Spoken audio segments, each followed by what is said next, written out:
da encrenca. A segunda parte é saber entregar, é saber realizar, é a capacidade de se acordar todo dia, né? Persistir, ir lá para o negócio, né? Organizar a sua operação, olhar o processo, né? Fazer bem feito, né? Testar, né? Trazer inovação. Essa capacidade de inovar está dentro dessa coisa de realizar. Todo o terceiro eixo, que é esse de poder, que eu disse que tem a ver com comunicação. É saber vender, né? Então, as três coisas... Você passou pelo planejar, pelo realizar realiza e vende. E comunica. E isso exige habilidades diferentes. E, em geral, a gente não tem todas as habilidades. Ninguém tem todas as habilidades. É verdade. Né? Então, você tem que se reconhecer.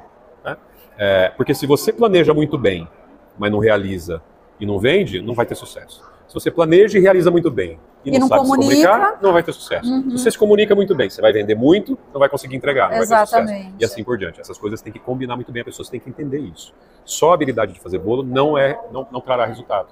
E aí o Sebrae atua nisso. Né? A gente tem vários cursos para falar de comportamento empreendedor, para ajudar a fazer o planejamento, para ajudar a fazer estratégia, para afinar cada uma dessas variáveis, então, as habilidades de comunicação. Então, de fato, tem muita gente que o Sebrae consegue tocar, consegue mostrar, e tem o arredio que eu não preciso de nada, eu sei tudo, eu faço isso desse jeito há 30 anos, né? Quem é você para vir aqui me ensinar? E a gente respeita. Né? Ele também tem que ter um pouco de despertar para a necessidade de mudar, de melhorar, né? De poder fazer diferente. Você acredita que o movimento, né, da inteligência artificial vai fazer com que seja natural que as pessoas precisem mais empreender? Olha, é uma pergunta complexa, né? Porque é um exercício de futuro. Sim. Né? Então, a gente certamente vai errar. Né? O que a gente observa hoje? É uma ferramenta poderosíssima que, diferente de, por exemplo, quando surgiu a internet, a gente não tinha a estrutura. Então, quem tinha internet eram poucos. Quanto tempo levou para todo mundo ter internet? Sim. Uma década, 2 décadas. Isso demorou. Diferente da inteligência artificial, que ela está no celular de todo mundo. Então, ela já está presente para todo mundo imediatamente. Então, é inquantificável, inimaginável o poder que isso vai fazer. E a gente vai ter que observar como é que isso vem. No começo, no primeiro ano do surgimento da inteligência artificial, quem é que estava usando? Os funcionários das empresas, que começavam a ter acesso, que tinham curiosidade, queriam fazer. Então usava para produtividade. Até para testar, saber o que dava para fazer. Para jogar um documento, pedir para resumir, a gente foi testando. Hoje já não, hoje já o leque... Mas a maior parte são pesquisas, né, internacionais. A maior parte era usado para produtividade. Hoje, a maior parte do uso das inteligências são para iniciativas de cuidado pessoal. E sobretudo, por exemplo, apoio psicológico. Apoio mental. As pessoas estão usando o ChatGPT, o Gemini... Quase como um terapeuta. Né? Então, são questões de observação. Se você perguntar para um psicólogo, você está com medo do seu negócio acabar? O que ele vai falar? Não, Alexandre, sabe por quê? Porque a inteligência artificial não vai contradizer o paciente. E aqui a gente contradiz. Porque ela não é feita para te contradizer. Né? Porque ela tem uma responsabilidade que você pode processar se houver algum problema relacionado ao que ela está conversando. Então, ela é feita para te agradar. Né? Um psicólogo não vai fazer isso. Então, você vê que você tem duas oportunidades aí. Existe uma demanda latente de gente procurando terapia. Isso não vai matar o psicólogo, muito pelo contrário, pode abrir um grande mercado para o psicólogo. Estou dando um exemplo. Só de dizer assim, pode parecer muitas vezes que é catastrófico, mas na verdade pode ser uma grande oportunidade. Então isso vai mexer muito com todos os tipos de negócio. Claro que muita coisa vai ser substituída, muito emprego vai ser substituído, já está sendo substituído por inteligência. Aí eu acho que o movimento, né, até do que eu trouxe ali na pergunta, ela acaba fazendo com que, até por conta, acho que até a sequência ali da pandemia, já se trabalhar mais home office e tal, isso acaba trazendo, né, forçando até de uma certa maneira esse comportamento empreendedor, porque hoje a pessoa precisa estar em casa, ela não tem ninguém para olhar o horário dela, ela tem que se organizar mais, o que era um comportamento diferente, né, antes. E eu acho que a inteligência artificial, ela traz muito isso, porque ela faz com que você tenha que se organizar e lidar até com todo esse, né, esse conteúdo e todas as possibilidades que ela possa fazer. Não, e ela pode fazer muita coisa. Tudo que você puder parametrizar, a inteligência artificial vai substituir. Exatamente. Então, por exemplo, você tem alguns bancos substituindo os gerentes pela inteligência artificial. Por quê? Porque o gerente já era parametrizado, ele não tinha autonomia. E ele atendia mal, porque ele atendia por WhatsApp, né, não te dava a atenção que você queria, não é 24 horas por dia. Já, se você tem uma inteligência artificial, ela recebe os mesmos parâmetros e te atende muito melhor, a qualquer hora do dia. Então, tudo que for parametrizado, em qualquer nível, em qualquer indústria, pode ser substituído. Assim, aí é achismo, tá? Olhando o que está acontecendo. Porque a gente não, de fato, vai errar se fizer futurologia. A gente vai padronizar muita coisa. Hoje ainda há uma janela de oportunidade para você melhorar o seu atendimento no WhatsApp quando você introduz a inteligência, seu atendimento telefônico. Tem uma janela de quem está sendo pioneiro nessa utilização. Sim. Então vai chegar um momento que isso vai ser commodity, né? Sim, vai todo ser padrão, mundo já vai estar, né? E a partir daí, o que é diferencial? É justamente o atendimento humano, né? O seu olhar. O diferencial será a imperfeição, que só um ser humano pode oferecer, né? Porque a imperfeição também é bela, nesse sentido de que a gente, poxa, é tudo perfeito. Não, eu quero alguma coisinha com um toque humano. E claro, as relações humanas, o olho no olho, né, o relacionamento. Nós somos seres relacionais. Então, muita coisa vai ser feita por inteligência artificial, por comodidade, por velocidade, por custo. Mas, ao mesmo tempo, as pessoas vão ficar mais sedentas então, por relacionamentos e tal. Nós vamos ter uma dualidade importante para observar. Ao mesmo tempo que a gente tem nos supermercados hoje caixa rápido. É o caixa autônomo. Você vai, você mesmo põe suas compras e vai embora. Ok, perdeu-se vagas de caixas. Só que você já tem supermercado, por exemplo, em Campinas, você já tem um supermercado que tem um caixa lento. O que é o caixa lento? É o caixa que atende a senhorinha que sai de casa para conversar com as pessoas que mora sozinha. Que legal! E ela chega no caixa, ela quer conversar. E aí o supermercado, que está numa região que tem muitos seniors, montou um caixa lento. Colocou um sofá, colocou um café. Olha que legal. E é o caixa com a maior fila e ninguém está preocupado com a demora, porque as pessoas vão lá para conversar. Ela já sabe. E a caixa é uma caixa treinada para conversar. Mas isso é legal, porque o objetivo também fica claro, né? Então a pessoa já sabe que ela vai ali com... Não tem pressa. É isso. Então nós vamos observar essa dualidade. Você vai ter situações em que a inteligência de fato vai avançar e você tem outras que não. Claro que tem muitas questões que a gente também vai ter que olhar, porque você teve no Brasil um momento em que houve uma substituição da nossa mão de obra pela mão de obra barata chinesa. Sim. Nós começamos a matar a nossa indústria, porque era muito mais barato trazer da China que explorava a mão de obra.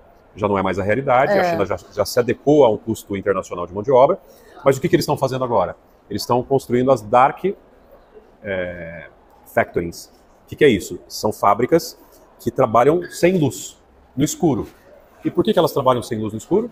Porque elas são integralmente utilizam integralmente robôs. Então você não precisa ter luz. O robô não precisa de luz para trabalhar. Olha que coisa! Então a gente vai começar. A mão de obra chinesa vai começar a ser substituída por robôs. Isso gera uma escala enorme que vai impactar o mundo todo do ponto de vista sobretudo da produção de bens de consumo. E de custo, né? E de uma série de coisas. Então o Brasil vai ter também que olhar para essa possibilidade de começar a nossa indústria ter mais dificuldade. São muitos movimentos, estamos globalizados, a Sim. gente tem essas coisas do comércio internacional que hoje afeta diretamente um pequeno negócio. Né? Então, a responsabilidade de um empreendedor hoje aumentou muito. A dificuldade aumentou muito. Então, ao mesmo tempo que a gente tem uma inteligência artificial que pode facilitar muita coisa para você, ao mesmo tempo vem um pacote por trás disso que pode ser muito duro. Mas, em geral, eu entendo que as alternativas estão justamente nos negócios que consigam se conectar com as pessoas, né? Perfeito. E individualizar dentro das necessidades individuais, aquelas que conseguem personalizar o atendimento, que conseguem humanizar o atendimento. Né? Então acho que, mas é achismo, né? A gente olha isso como uma possibilidade, como uma tendência, porque de fato a gente não sabe exatamente como isso vai acontecer. Você até comentou achismo, mas na verdade já é um comportamento que a gente vê até depois da pandemia. Você mesmo comentou, as pessoas todas foram para o digital e a gente está vendo um movimento oposto agora, né? As pessoas querendo esse presencial, então acaba que os próprios acontecimentos já vão encaminhando para isso. Mas eu falava só da sua, para te falar da sua pergunta do movimento de inteligência empreendedora baseada na inteligência artificial, que é o tema da feira, porque nós entendemos justamente isso, né? O empreendedor, ele vai olhar uma série de questões relacionadas à inteligência artificial que estão batendo a porta dele, querendo ele ou não, o celular dele cada dia tem uma ferramenta a mais de exatamente. Né? Muitas vezes de graça. Ele vai passar por atendimento, ele vai usar isso cada vez mais, isso é fato. É fato. Né? Mas, veja, com isso ele vai ter que melhorar a percepção dele, a capacidade de gestão, se conhecer melhor como gestor, se conhecer melhor como ser relacional, vai ter que desenvolver habilidade de comunicação. Até para dizer não, né? Porque não é porque tem tantas possibilidades que você vai ter que sair fazendo tudo. Na verdade é impossível. Então você vai ter que olhar dentro do teu objetivo, dentro daquilo que você quer, até para não gerar... Do planejamento que eu falei. Do planejamento, até para não gerar uma ansiedade, porque esse é o grande problema desse movimento, né? Porque tudo é positivo se você usar bem. O que a gente vê é gerar essa ansiedade de rede social, agora de inteligência artificial, porque a gente tem a sensação de que você está sempre atrás, né? que as Sim, coisas estão sim, sempre... sim. Então, assim, é não ter isso, né, Alexandre? É olhar e falar, olha, eu preciso conhecer das coisas, mas eu entender que a gente vai ter que ir passo a passo, Perfeito. né, para ir fazendo. E isso tem a ver com essa capacidade de realização, porque Sim. a capacidade de realização é a sua capacidade de se concentrar no presente. Sim. E essa ansiedade é medo de Perfeito. futuro, né? Se você ficar no futuro, você não realiza no presente. Então, se você está bem equilibrado e entende isso, né, você vai vivendo dia a dia, aprendendo dia a dia, melhorando dia a dia, realizando, né? Sem essa ansiedade que de fato Sim. atrapalha, põe os pés pelas mãos, enfim, investe errado. Sempre tendo, né, aquele tempo para estudar, saber o que está acontecendo, obrigatório a vida toda. Obrigatório, né? A vida obrigatório. toda. Aí também entrou há 6 anos, criou a faculdade Sebrae, que já tem nota máxima no MEC, curso de graduação e de pós-graduação com excelência, onde a gente fala de temas de empreendedorismo. Então a gente vai formar os alunos com esta visão de saírem dali para serem empreendedores. E o ideal é que isso já fosse ensinado desde cedo, exato, né? Exato. Que é coisa que faz parte da cultura de outros países, né? O americano já ensina, as crianças já vão vender limonada na porta de casa desde cedo, já vão seu dinheiro, ela tem que fazer o caixa para a faculdade dela, porque lá a faculdade não tem faculdade as vendas pública. De garagem, então né? Ele vai aprendendo a fazer a poupança dele, então ele já entende como é fazer planejamento financeiro. Então isso já está enraizado na cultura e na educação. No Brasil, não. No Brasil, a nossa cultura ainda é de dependência do governo, de dependência de programas sociais, e que, claro, muitas vezes são necessários e ajudam demais, mas os pais não têm essa visão de ensinar o filho a empreender. Ele ensina o filho a ser empregado, ensina o filho a conseguir um bom emprego, a ter uma boa formação para ter um bom emprego. Ok, não tem nada errado com isso, né? Mas é que como estrutura de cultura social no Brasil, essa é a realidade. Então a gente tem que... Porque, veja, cada vez mais, isso está claro pelos números, pelo número de novas empresas, de e-mails que estão surgindo, que vai passar a ser quase que obrigatório você saber empreender. Pelas relações novas de trabalho, né? Até porque a gente fala muito sobre isso. Hoje o intraempreendedorismo já está aí nas empresas, as empresas já estão fomentando essa cultura, porque não tem mais aquela... cargo, eu sou isso, então meu emprego está garantido, eu vou ficar aqui quietinho no meu canto. Não existe isso. O conhecimento constante, tudo isso que a gente falou do comportamento empreendedor, ele serve perfeitamente para quem trabalha dentro de uma empresa, né? Então isso já é algo que tem que mesmo estar enraizado, a gente buscar, né? Esse desenvolver da nossa mentalidade. Alexandre, super obrigada. Imagina, pelo bate-papo.